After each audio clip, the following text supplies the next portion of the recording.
മാന്യ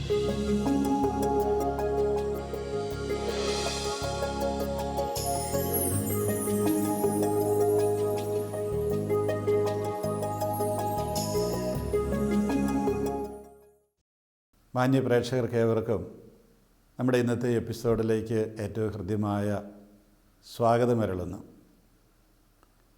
പരിശുദ്ധ പിതാവ് ഫ്രാൻസിസ് മാർപ്പാപ്പ പ്രഖ്യാപിച്ച കരുണയുടെ വർഷം അവസാനിക്കാൻ പോവുകയാണ്. 2016 നവംബർ 20 അത് അവസാനിക്കും. ഈ കരുണയുടെ വർഷത്തിൽ യഥാർത്ഥത്തിൽ പരിശുദ്ധ പിതാവ് ഉദ്ദേശിച്ച കാര്യങ്ങൾ എന്തായിരുന്നുവെന്ന് ഇതിനു മുമ്പ് ഞാൻ ഇതേ വേദിയിൽ പറഞ്ഞിട്ടുള്ളതാണ്. അതിൻ്റെ പ്രായോഗികമായിട്ടുള്ള വശങ്ങളിലേക്ക്, അതായത് നമ്മളതിനെ എന്തുമാത്രം ഉൾക്കൊണ്ടു, എന്തുമാത്രം നമ്മളത് നടപ്പാക്കി, നമ്മളെന്തുമാത്രം അതിനനുസരിച്ചുള്ള ഒരു ജീവിതശൈലി സ്വീകരിച്ചു, ഇത് നമ്മളൊന്ന് ചിന്തിക്കുന്നത് നന്നായിരിക്കും എനിക്ക് തോന്നുന്നു.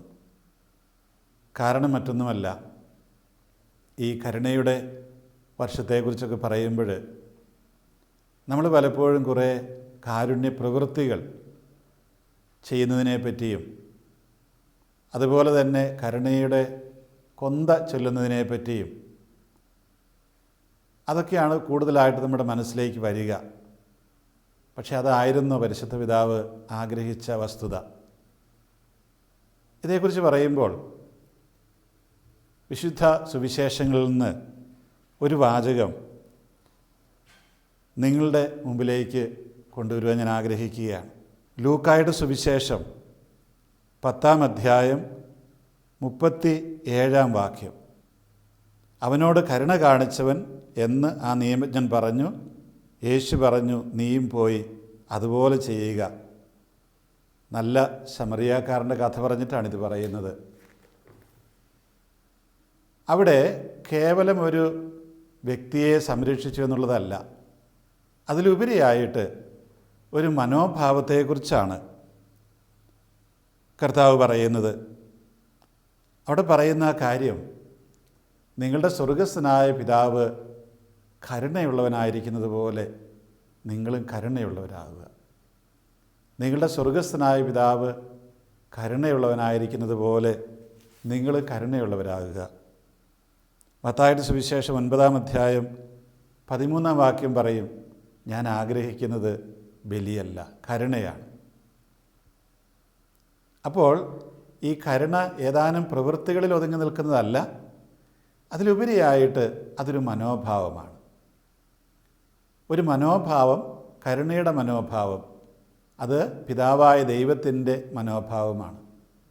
പിതാവായ ദൈവം എപ്രകാരം കരുണയുള്ളവനായിരിക്കുന്നുവോ അതുപോലെ നിങ്ങൾ കരുണയുള്ളവരാവുക. ദുഷ്ടൻ്റെ മേലും ശിഷ്ടൻ്റെ മേലുമൊക്കെ മഴ പെയ്യിക്കുകയും സൂര്യനെ ഉദിപ്പിക്കുകയും ചെയ്യുന്ന പിതാവായ ദൈവം, ആ ദൈവത്തെ പോലെ ആകാൻ കഴിയുക. ഈ രണ്ടു കൂട്ടരുടെ മേലും നന്മ വർഷിക്കുന്ന പിതാവായ ദൈവം ഏതെങ്കിലും ഒരു കൃത്യമായ ഒരു പ്രവൃത്തിയെക്കുറിച്ചല്ല അവിടെ സൂചിപ്പിക്കുന്നത് ഈശോ. പ്രത്യുത അങ്ങനെ ചെയ്യാനുള്ള ഒരു മനസ്സിനെക്കുറിച്ചാണ്, ഒരു മനോഭാവത്തെക്കുറിച്ചാണ്. യഥാർത്ഥത്തിൽ ഈ മനോഭാവം ആർജിച്ചെടുക്കുക, അതാണ് പരിശുദ്ധ പിതാവ് നമ്മളോട് ഈ വർഷത്തിൽ ആവശ്യപ്പെട്ടത്. അങ്ങനെ ഒരു മനോഭാവം അടിസ്ഥാനപരമായിട്ട് വന്നു കഴിയുമ്പോൾ പിന്നെ നമ്മളുടെ ചിന്തകളും വാക്കുകളും പ്രതികരണങ്ങളും ഒക്കെ ആ തരത്തിലുള്ളതാകും. പലപ്പോഴും കരുണയുള്ളവരാകുക എന്ന് പറയുമ്പോൾ ആളുകളുടെ മനസ്സിലേക്ക് ഓടിയെത്തുക, അധികാരികളെല്ലാം കരുണയുള്ളവരാകണം, ഞങ്ങളൊന്നും ആവേണ്ട കാര്യമില്ല, അങ്ങനെയായിരിക്കും. അതിപ്പോൾ ഞാനൊരു ബിഷപ്പ് എന്ന നിലയിൽ രൂപത്തിലുള്ള ബാക്കി എല്ലാവരും പറയും ബിഷപ്പ് കരുണ കാണിക്കണം. ഞാനൊരു പക്ഷേ മുകളിലേക്ക് നോക്കിയിട്ട് പറയും മേജർ ആർച്ച് ബിഷപ്പ് കരുണ കാണിക്കണം.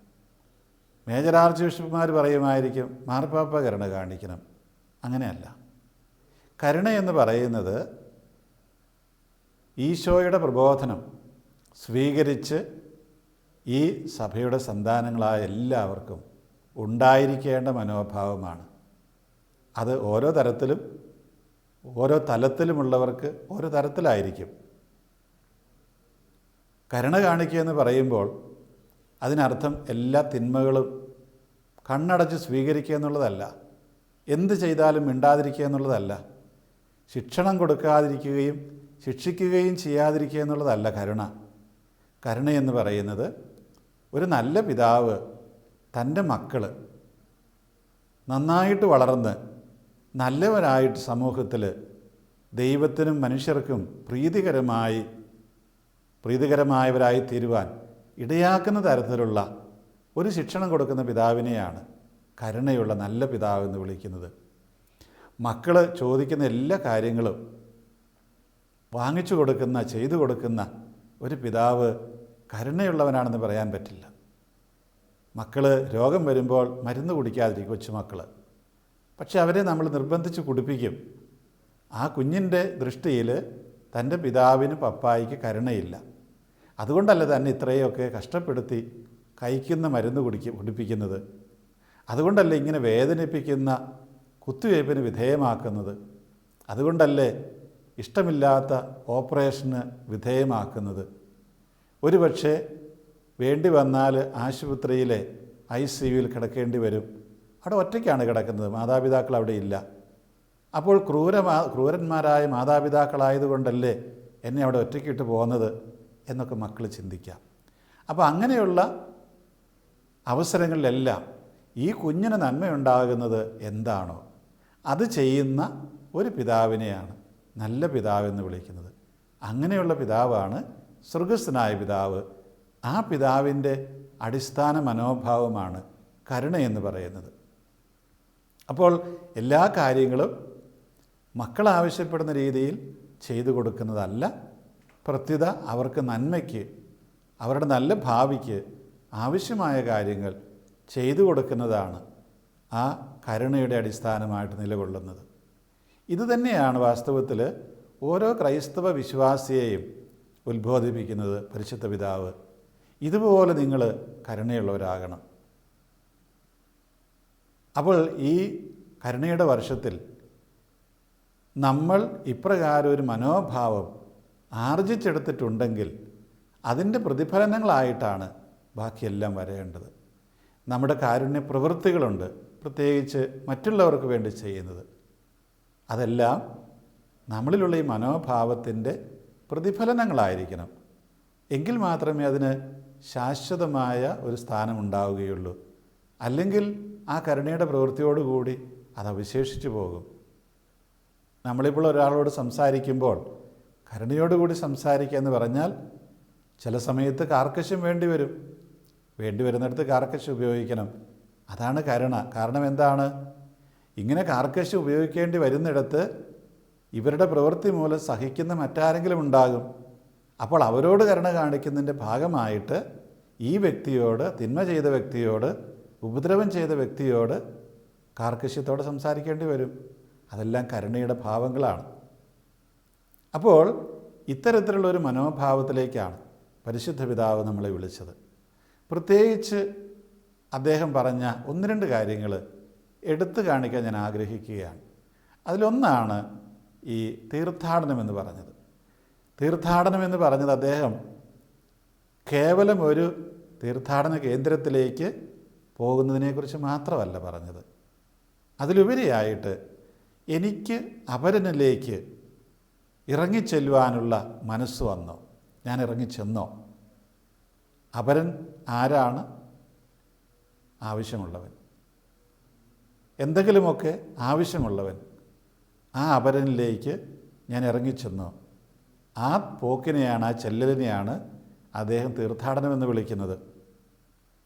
അങ്ങനെയുള്ള തീർത്ഥാടനങ്ങൾ അത് നമ്മുടെ വിശ്വാസത്തിൻ്റെ ഭാഗമായി തീർക്കാൻ നമ്മൾ പരിശ്രമിച്ചോ? ഇവിടെയാണ് ആ ചോദ്യം. അങ്ങനെ നമ്മൾ അപരനിലേക്കുള്ള തീർത്ഥാടനമാണ് യഥാർത്ഥത്തിൽ നടത്തേണ്ടത്, മറ്റത് വേണ്ട എന്നല്ല. പക്ഷേ ഇതാണ് യഥാർത്ഥത്തിലുള്ള തീർത്ഥാടനമെന്ന് പറയുന്നത്. നമ്മൾ ആലോചിച്ച് നോക്കുക, നമ്മൾ എന്തിനാണ് ഒരു തീർത്ഥാടന കേന്ദ്രത്തിലേക്ക് പോകുന്നത്? പ്രാർത്ഥിക്കാൻ പോകുന്നു. എന്തിനു വേണ്ടി പ്രാർത്ഥിക്കാൻ? ആർക്ക് വേണ്ടി പ്രാർത്ഥിക്കാൻ? നമുക്ക് വേണ്ടിയാകാം, മറ്റുള്ളവർക്ക് വേണ്ടിയാകാം, ഒരു പ്രത്യേക ആവശ്യത്തിന് വേണ്ടിയാകാം, അതല്ലെങ്കിൽ കർത്താവിനെ സ്തുതിക്കാൻ വേണ്ടിയാകാം, എനിക്ക് നൽകിയ അനുഗ്രഹങ്ങൾക്ക് നന്ദി പറയാനാവാം. അങ്ങനെ ഓരോ തരത്തിലാണ് നമ്മൾ തീർത്ഥാടന കേന്ദ്രങ്ങളിലേക്ക് പോവുക. നമ്മൾ അപരനിലേക്കുള്ള തീർത്ഥാടനം നടത്തുമ്പോൾ അവിടെ അർത്ഥമാക്കുന്നത് എന്താണ്? അവിടെ അർത്ഥമാക്കുന്നത് എനിക്ക് ആവശ്യങ്ങൾ പലതുള്ളപ്പോഴും മറ്റവൻ്റെ ആവശ്യം കൂടി പരിഗണിക്കുക. ഞാൻ യഥാർത്ഥത്തിൽ ദൈവത്തോട് ഒരു കാര്യം അപേക്ഷിക്കാൻ ഞാൻ പോകുന്നു, ദൈവത്തെ സ്തുതിക്കാൻ പോകുന്നു. ഇവിടെ ഞാൻ അപരനിലേക്ക് ഇറങ്ങിച്ചെല്ലുമ്പോൾ ആ പ്രവൃത്തിയിലൂടെ ആ അപരൻ ഒരു ദൈവപുത്രനാണ്, പുത്രിയാണെന്ന് ഞാൻ അംഗീകരിക്കുന്നു. യേശുവിൻ്റെ മുഖമാണ് ആ വ്യക്തിയിൽ പ്രശോഭിക്കുന്നതെന്ന് ഞാൻ വിശ്വസിക്കുന്നു. ഈ വ്യക്തിക്ക് ഞാൻ ചെയ്യുമ്പോൾ അത് യേശുവിന് തന്നെയാണ് ചെയ്തത് ഞാൻ വിശ്വസിക്കുന്നു. ചുരുക്കത്തിൽ നമ്മൾ ആ ദൈവത്തിൻ്റെ പിതൃത്വവും നമ്മുടെ എല്ലാം സാഹോദര്യവുമാണ് അംഗീകരിക്കുന്നത്. അപ്പോൾ ഈ അപരനിലേക്കുള്ള തീർത്ഥാടനം യഥാർത്ഥത്തിൽ നമ്മളെ കൊണ്ടുവന്നെത്തിക്കുന്നത് ഇത്തരത്തിലുള്ള ഒന്നിലേക്കാണ്. അങ്ങനെ നമ്മൾ ആ തീർത്ഥാടനത്തിൽ ഏർപ്പെടണം. അത് ഈ വർഷം കൊണ്ട് അവസാനിക്കുന്നതല്ല. ഒരു ക്രൈസ്തവ വിശ്വാസിയുടെ ജീവിത അന്ത്യം വരെ നിലനിൽക്കേണ്ട ഒരു മനോഭാവം, അതിനെക്കുറിച്ചാണ് പരിശുദ്ധ പിതാവ് ഈ തീർത്ഥാടനം എന്ന് പറഞ്ഞത്. നമുക്ക് നമ്മുടെ ചുറ്റും നോക്കിയാൽ ഇത്തരത്തിൽ തീർത്ഥാടനം നടത്തേണ്ടവരായിട്ടുള്ള ഒരുപാട് പേരുണ്ട്. എന്തെങ്കിലുമൊക്കെ പ്രശ്നം കൊണ്ട് വിഷമിക്കുന്ന കുടുംബങ്ങളുണ്ട്, വ്യക്തികളുണ്ട്, സമൂഹങ്ങളുണ്ട്. ഇവരിലേക്കെല്ലാം നമ്മുടെ തീർത്ഥാടനം ഉണ്ടാകണം. ആ തീർത്ഥാടനത്തിലൂടെയെല്ലാം ദൈവം കൊടുക്കുന്ന ഒരു സാന്ത്വനം, ഒരു സമാധാനം, സ്വസ്ഥത, സന്തോഷം, അതൊക്കെ അവർക്ക് ലഭിക്കുവാനായിട്ട് ഇടയാകും. അപ്പോൾ അത്തരത്തിലുള്ള ഒരു മനോഭാവമാണ് ഈ കരുണയുടെ വർഷത്തിൽ നമ്മൾക്ക് ഉണ്ടായിരിക്കണമെന്ന്, അല്ലെ ആർജിച്ചെടുക്കണമെന്ന് പരിശുദ്ധ പിതാവ് ആഗ്രഹിച്ചത്. വീണ്ടും അദ്ദേഹം പറഞ്ഞൊരു കാര്യമുണ്ട്, നമ്മൾ കരുണയുടെ പ്രവൃത്തികൾ ചെയ്യണം. ഇത് രണ്ടും ഒരുമിച്ച് പോകുന്നതാണ്. കരുണയുടെ പ്രവൃത്തികളും ഈ മനോഭാവവും, മനോഭാവത്തിൻ്റെ പ്രായോഗികമാനമാണ് പ്രവൃത്തികളെന്ന് പറയുന്നത്. എന്തെല്ലാം കാര്യങ്ങൾ കരുണയുടെ പ്രവൃത്തികൾ നമുക്ക് ചെയ്യാനായിട്ട് കഴിയും. ഒരുപാട് കാര്യങ്ങളുണ്ട്. പക്ഷേ നമ്മൾ വിചാരിക്കും, എനിക്ക് സമയമില്ലല്ലോ, എനിക്കതിനുള്ള സാമ്പത്തിക ശേഷിയില്ലല്ലോ, എനിക്കതിനുള്ള ശാരീരികവും മാനസികവുമായ ആരോഗ്യമില്ലല്ലോ, എനിക്കതിനുള്ള കഴിവുകളില്ലല്ലോ, വിദ്യാഭ്യാസമില്ലല്ലോ. ഇതൊക്കെ നമ്മുടെ മനസ്സിലൂടെ കടന്നു പോയെന്ന് വരാം. നമ്മളാരും നമ്മളുടെ കഴിവിന് അപ്പുറത്ത് ചെയ്യണമെന്നല്ല. ഈ മനോഭാവം വരണം. മനോഭാവം വരുമ്പോൾ എത്രമാത്രം നമ്മുടെ കഴിവിലുണ്ട് എന്ന് ആത്മാർത്ഥയോട് കൂടിയിട്ട് സത്യസന്ധതയോടുകൂടി നമുക്ക് വിലയിരുത്താൻ പറ്റും. അതാണ് യഥാർത്ഥത്തിലുള്ള ആ കരുണയുടെ ഒരു ഭാഗമായി വരുന്നത്. നമുക്കറിയാം, പലപ്പോഴും കരുണയില്ലാത്ത ഒരു മനസ്സ് എന്തായിരിക്കും പറയുക? എനിക്കിപ്പോൾ ധാരാളം പണമുണ്ട്, ആർക്കെങ്കിലും അത്യാവശ്യമുള്ളവർക്ക് കൊടുക്കേണ്ടി വരുമ്പോൾ ഞാൻ ചിന്തിക്കുന്നത് എന്താണ്? എനിക്ക് ഇന്ന ആവശ്യങ്ങളുണ്ട്, അതിനിത് തികയുമോ? എന്നാൽ പോട്ടെ, ഇത് കഴിഞ്ഞിട്ട് കൊടുക്കാം. അങ്ങനെയുള്ള ചിന്തകളൊക്കെ നമ്മുടെ മനസ്സിലേക്ക് കടന്നു വരും. അതേ സമയത്ത് കരുണയുള്ള വ്യക്തിയാണെങ്കിൽ, ഈ മനോഭാവം ആർജിച്ച വ്യക്തിയാണെങ്കിൽ ചിന്തിക്കുന്നത് എന്താണ്? എനിക്കിപ്പോൾ ഇന്നിത് കൊടുത്താൽ ചിലപ്പോൾ പട്ടിണി ഉണ്ടാകും, അല്ല ചില വിഷമങ്ങളുണ്ടാകും, പക്ഷേ എനിക്ക് നാളെയും കിട്ടുമല്ലോ. അതേ സമയത്ത് ആ വ്യക്തിക്ക് ഇന്നുമില്ല, നാളെയുമില്ല, നാളെ കഴിഞ്ഞുമില്ല. അപ്പോൾ ഞാനിവിടെ ഒരു ദിവസത്തെ എൻ്റെ സമ്പാദ്യം അല്ലെങ്കിൽ കൂലി അല്ലെങ്കിൽ ശമ്പളം കൊടുത്തുകൊണ്ട് കുഴപ്പമൊന്നുമില്ല, എനിക്കതിൽ ബുദ്ധിമുട്ടുണ്ടാകുമെങ്കിലും. അപ്പോൾ കരുണ എന്ന് പറയുന്ന കരുണയുടെ മനോഭാവം ആർജിച്ചവരും അതില്ലാത്തവരും കാര്യങ്ങളോട് പ്രതികരിക്കുന്ന ശൈലി വളരെ വ്യത്യസ്തമായിരിക്കും. നമ്മുടെ സംസാരവും പ്രതികരണവും പ്രവൃത്തിയും ഒക്കെ ഈ മനസ്സിലുള്ള ആശയത്തിൻ്റെ അടിസ്ഥാനത്തിലായിരിക്കും നമ്മൾ ചെയ്യുന്നത്, യാതൊരു സംശയവും വേണ്ട. അപ്പോൾ അടിസ്ഥാനപരമായിട്ട് ഈ മനോഭാവം വരുമ്പോൾ ഈ കാരുണ്യ പ്രവൃത്തികൾ അത് ദൈവത്തിന് ഇഷ്ടപ്പെട്ട രീതിയിലായിക്കൊള്ളും. അതുപോലെ തന്നെ പരിശുദ്ധ പിതാവ് പറയുന്ന മറ്റൊരു കാര്യമാണ് ഈ പാപമോചനം, കുമ്പസാരം എന്നൊക്കെ പറയുന്നത്, അനുരഞ്ജനത്തിൻ്റെ കൂദാശ എന്ന് പറയുമ്പോൾ അതിലൂടെ 2-3 കാര്യങ്ങൾ അദ്ദേഹം എടുത്തു പറഞ്ഞതാണ്. ഒന്ന്, നമ്മളൊക്കെ പാപികളാണ്. പരിശുദ്ധ പിതാവ് എപ്പോഴും പറയുന്ന, ആവർത്തിക്കുന്നൊരു കാര്യമുണ്ട്, ഞാൻ പാപിയാണ്, എനിക്ക് വേണ്ടി നിങ്ങളൊക്കെ പ്രാർത്ഥിക്കണം എന്ന് പറഞ്ഞാൽ നമ്മളെല്ലാം പാപികളാണ്. എന്തെല്ലാം പാപങ്ങൾ ചെയ്യുന്നു. ഈ പാപങ്ങൾ നമ്മളിൽ നിലനിൽക്കുന്നിടത്തോളം കാലം ഇത്തരത്തിലുള്ളൊരു കരുണയുടെ മനോഭാവം നമുക്ക് ഉൾക്കൊള്ളാൻ കഴിയില്ല. കാരണം എന്താണ്? ഈ പശ്ചാത്താപത്തോടു കൂടി നമ്മൾ പാപം ഏറ്റുപറഞ്ഞ് ദൈവത്തിൻ്റെ അടുത്തുനിന്ന് മോചനം പ്രാപിക്കുകയും കൃപ കിട്ടുകയൊക്കെ ചെയ്യുമ്പോൾ മാത്രമേ നമ്മളിലേക്ക് നന്മ കടന്നു വരികയുള്ളൂ. നിങ്ങൾ ഒരു ഇരുട്ട് നിറഞ്ഞ മുറിയെ സങ്കല്പിക്കുക. ഈ ഇരുട്ട് നിറഞ്ഞ മുറിയിൽ ഇരുട്ടാണ് മുഴുവൻ നിൽക്കുന്നത്. അതേ സമയത്ത് ഒരല്പം വെളിച്ചം കടന്നു വരാനായിട്ടൊരു ദ്വാരമുണ്ടെങ്കിൽ ആ വെളിച്ചം കടന്നു വരും, ഇരുട്ട് അകന്നു പോകും. നേരെ മറിച്ച് ഈ മുറി മുഴുവനും അടച്ചിട്ടിരിക്കുകയാണ്. പ്രകാശത്തിന് കയറി വരാനുള്ള യാതൊരു സാധ്യതയുമില്ല. ഈ അവസരത്തിൽ നിറഞ്ഞു നിൽക്കുന്ന ഇരുട്ടാണ്. അപ്പോൾ എവിടെയെങ്കിലും ഒരു തുറവി വേണം, എങ്കിൽ മാത്രമേ പ്രകാശത്തിന് കടന്നു വരാൻ കഴിയുകയുള്ളൂ. ഇതുപോലെ തന്നെയാണ് നമ്മുടെയൊക്കെ മനസ്സുകൾ. നമ്മുടെയൊക്കെ മനസ്സിൽ തിന്മയാകുന്ന ഇരുട്ട് നിറഞ്ഞു നിൽക്കുകയാണെങ്കിൽ നന്മയാകുന്ന പ്രകാശത്തിന് കടന്നു വരാനായിട്ട് ഒരിക്കലും സാധിക്കുകയില്ല. നമ്മൾ മനസ്സടച്ചു കളയും. ചിലപ്പോൾ എനിക്ക് തോന്നാറുണ്ട്, എത്ര നല്ല ഉപദേശങ്ങൾ കൊടുത്താലും അതിനെല്ലാം തെറ്റായ രീതിയിൽ അല്ലെങ്കിൽ വേറൊരു രീതിയിൽ കാണുന്ന മനുഷ്യർ. എല്ലാം നല്ല ഉദ്ദേശത്തോടും കൂടി പറയുന്നതായിരിക്കും, പക്ഷേ അതിനെ സ്വീകരിക്കുക വേറെ രീതിയിലാണ്. അതിനർത്ഥം എന്താണ്? ഈ വ്യക്തിക്ക് ഒരിക്കലും ഒരു നന്മ കാണാൻ പറ്റുന്നില്ല. കാരണം ആ മനുഷ്യൻ്റെ, ആ വ്യക്തിയുടെ മനസ്സിലെല്ലാം തിന്മ നിറഞ്ഞു നിൽക്കുകയാണ്. അങ്ങനെ തിന്മ നിറഞ്ഞു നിൽക്കുന്ന ഒരു വ്യക്തിയിലേക്ക് ദൈവത്തിൻ്റെ കൃപയാകുന്ന ആ കാരുണ്യത്തിന് ഒഴുകിയിറങ്ങാൻ കഴിയില്ല. അതുകൊണ്ടാണ് ദൈവത്തിൻ്റെ അടുത്തു നിന്നുള്ള പാപമോചനവും ആ കൃപയും അതെല്ലാം സ്വീകരിക്കണമെന്ന് പറയുന്നത്. അപ്പോൾ നമുക്ക് ഈ കരുണയുടെ മനോഭാവം ആർജിക്കണമെന്നുണ്ടെങ്കിൽ അതൊരു പ്രകാശത്തിൻ്റെ അംശമാണ്. അപ്പോൾ ആ പ്രകാശം നമ്മളിലേക്ക് കടന്നു വരണമെന്നുണ്ടെങ്കിൽ തിന്മയുടെ അംശം, ആ ഇരുട്ടിൻ്റെ അംശം നമ്മളിൽ നിന്ന് മാറിയേ മതിയാകൂ. ഈ പ്രകാശത്തിന് കടന്നു വരാനുള്ള വഴിയുണ്ടാകണം. നമ്മളിലുള്ള തിന്മകൾ എന്തെല്ലാം കാര്യങ്ങളാണ്. ഈ തിന്മകൾ നിലനിൽക്കുന്നിടത്തോളം കാലം ഒരിക്കലും നമുക്ക് കരുണയുടെ മനോഭാവം ഉൾക്കൊള്ളുവാൻ കഴിയില്ല. പലപ്പോഴും എനിക്ക് അനുഭവമുള്ളൊരു കാര്യമുണ്ട്. മദ്യപിക്കുന്ന മനുഷ്യർ, ഈ മദ്യപിക്കുന്ന മനുഷ്യർ മദ്യപിച്ച് കഴിഞ്ഞാൽ ഒരുതരം പിശാചാണ്. അതുപോലെ സംസാരിക്കുകയും തെറി വിളിക്കുകയും വഴക്കുണ്ടാക്കുകയും അടിപിടി ഉണ്ടാക്കുകയും ഒരുപക്ഷെ കൊല നടത്തുകയൊക്കെ ചെയ്യും. പക്ഷേ ഈ മദ്യത്തിൻ്റെ കെട്ടിറങ്ങിക്കഴിയുമ്പോൾ ഇവർ കുഞ്ഞാടിനെ പോലെയാണ്. പിന്നെ കരയാനും പൊറുതി പറയാനും എല്ലാം തുടങ്ങും. അതിനർത്ഥം എന്താണ്? ഈ മദ്യമെന്ന് പറയുന്ന തിന്മ, ആ പിശാച് മനസ്സിൽ നിറഞ്ഞു നിൽക്കുന്നിടത്തോളം കാലം ഒരിക്കലും ഈ മനുഷ്യന് നന്മ ചെയ്യാൻ കഴിയില്ല, നന്മ കാണാൻ കഴിയില്ല.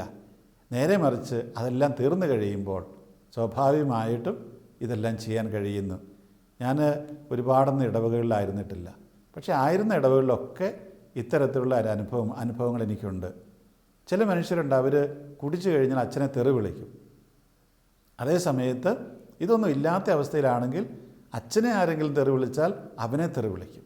ആരടാ ഞങ്ങളുടെ അച്ഛനെ തെറി വിളിച്ചത്? അച്ഛന് വേണ്ടി മരിക്കാൻ പോലും തയ്യാറാകും അങ്ങനെയുള്ള മനുഷ്യർ.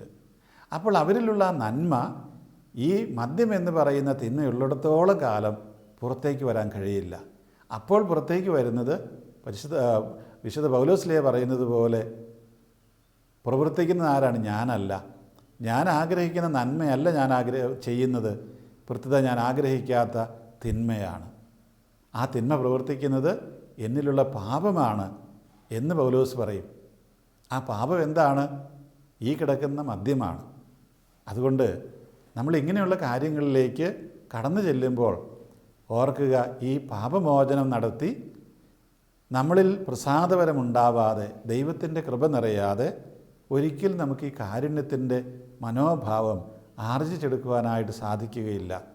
ഈ കരുണയുടെ വർഷത്തിൽ ഇപ്രകാരം മനസ്സിൽ നന്മ നിറഞ്ഞ മനുഷ്യരായി തീരുമ്പോഴാണ് ഈ മനോഭാവം ആർജിച്ചെടുത്തു എന്ന് നമുക്ക് പറയാനായിട്ട് കഴിയുക.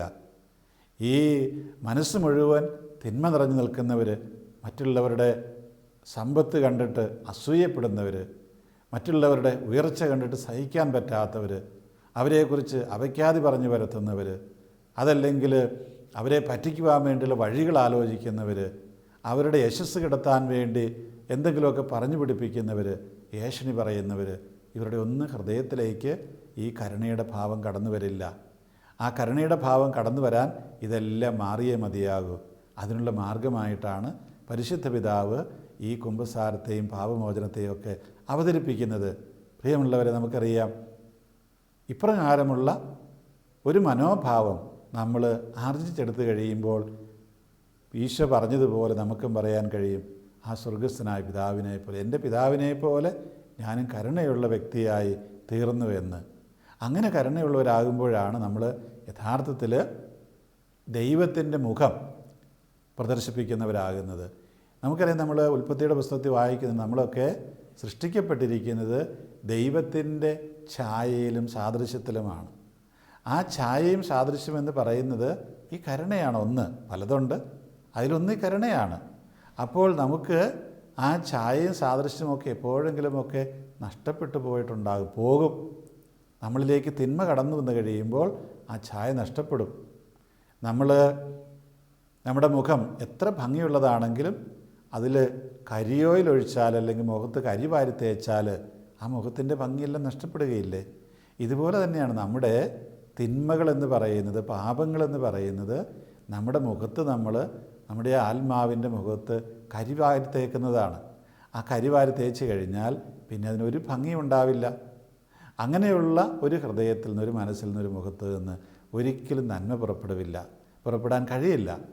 അപ്പോൾ നമുക്കിങ്ങനെ ഈ നമ്മുടെ മനസ്സിനെ ദൈവം സൃഷ്ടിച്ച, ദൈവത്തിൻ്റെ ഛായയിൽ സൃഷ്ടിച്ച നമ്മുടെ ആ പ്രകൃതിയെ ഇപ്രകാരം കരിവാരി തേച്ച് നമ്മൾ വൃത്തികേടാക്കിയിട്ടുണ്ടെങ്കിൽ അതൊക്കെ ഒന്ന് കഴുകിക്കളഞ്ഞ് വീണ്ടും നമ്മൾ ആ ഛായയിലേക്കും സാദൃശ്യത്തിലേക്കും തിരിച്ചു പോകുമ്പോൾ ശരിക്കും കർത്താവ് പറഞ്ഞതുപോലെ ആ സ്വർഗസ്ഥനായ പിതാവിനെ പോലെ, അവിടുത്തെ പിതാവിനെ പോലെ നമ്മളും കരുണയുള്ളവരായിത്തീരും.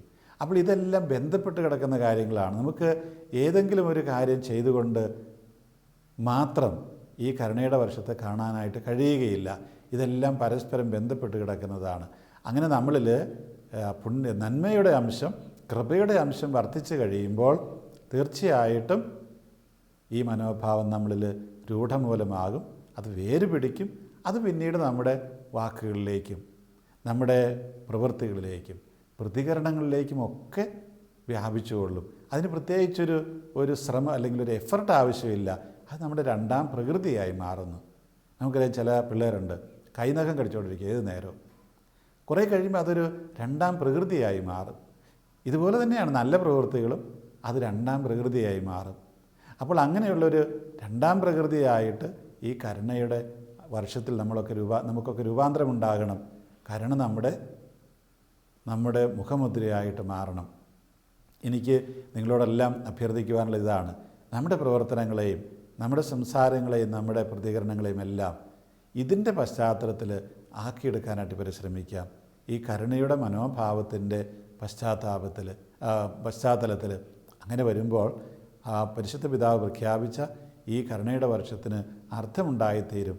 ഇത് ഇവിടെ കൊണ്ട് അവസാനിക്കേണ്ടതല്ല, ഏതാനും കാരുണ്യപ്രവർത്തികളിൽ തീരേണ്ടതല്ല. പ്രത്യുത നിരന്തരമായിട്ട് ഓരോ വിശ്വാസിയുടെയും ജീവിതത്തിൽ അനുസ്യൂതം, അനവരതം, എന്നും അന്ത്യം വരെ നിലനിൽക്കേണ്ട ഒരു മനോഭാവമാണ്. പ്രിയമുള്ളവർ, നിങ്ങൾക്ക് ഏവർക്കും ആശംസകൾ നേരുകയാണ്. ഇത്തരത്തിലുള്ള കരുണയുടെ മനുഷ്യർ ആയിത്തീരാൻ വേണ്ടി ഞാനും നിങ്ങളും അങ്ങനെയുള്ളവരായിത്തീരട്ടെ. ദൈവം നമ്മളെ അനുഗ്രഹിക്കട്ടെ. നമുക്ക് പ്രാർത്ഥിക്കാം.